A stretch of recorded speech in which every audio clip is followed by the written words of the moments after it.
शिवसंवाद दौऱ्याच्या माध्यमाने नांदेडमध्ये 3 विधानसभा, मुखेड, त्याचबरोबर नायगाव आणि देगलूर याचा आढावा घेण्यात आला। शिवसेनेचे मंत्री, संपर्क मंत्री प्रकाशजी आंबेडकर साहेब हे देखील या बैठकीला उपस्थित होते।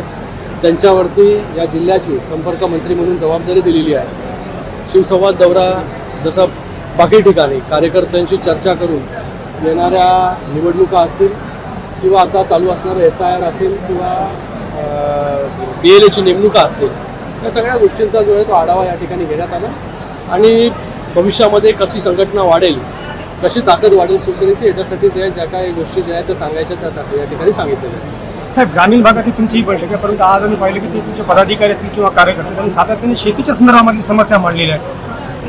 डिझेल टंचाई असेल किंवा मग मला वाटतं या सगळ्या प्रश्नांची उत्तरं जे आहेत, मला वाटतं शासन स्तरावरती निर्णय घेण्याचं काम जे आहे ते सरकार त्या ठिकाणी करतं आहे।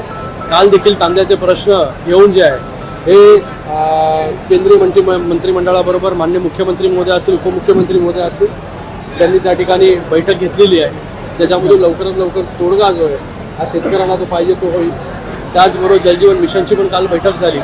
तर अशा अनेक बैठका ज्या आहेत या ठिकाणी सुरू आहे। पेट्रोल डिझेल जे आहे सगळीकडे जे आहे ही कमतरता आहे, त्याला कारण तुम्हाला माहिती आहे की युद्ध आहे आणि त्याच्यामुळे सगळ्यांनी इथे पेट्रोल डिझेल असेल किंवा त्या सगळ्या गोष्टी असेल त्या सगळ्या आत्तापर्यंत अशी परिस्थिती आहे की इथे मोठ्या प्रमाणामध्ये फटका जो आहे हा जास्त लोकांना जो आहे तो बसलेला नाही आहे।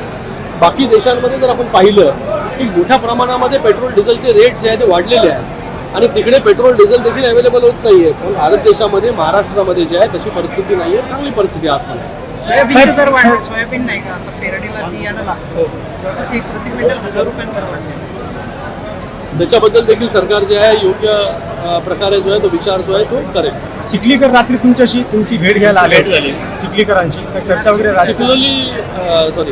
चिखलीकर जे आहेत हे युतीमध्ये आहेत, राष्ट्रवादीचे ते नेते आहेत आणि माझा परिचय जो आहे तो त्यांच्याबरोबर, चिखलीकरांबरोबर खूप जुना आहे। त्याच्यामुळे जे आहे ते अनौपचारिक गप्पा ज्या आहेत त्यांच्याबरोबर झाल्या। राजकीय चर्चा नाही, राजकीय काहीच नाही। सहज जे आहे ते लोकसभेमध्ये देखील सहकारी आम्ही दोघं होतो, त्याच्यामुळे त्यांच्याबरोबरचे संबंध हे जुने आहेत आणि त्या अनुषंगाने त्यांच्याबरोबर बैठक झाली। मनोज जरांगे पाटील 30 तारखेपासून उपोषणाला बसणार आहे।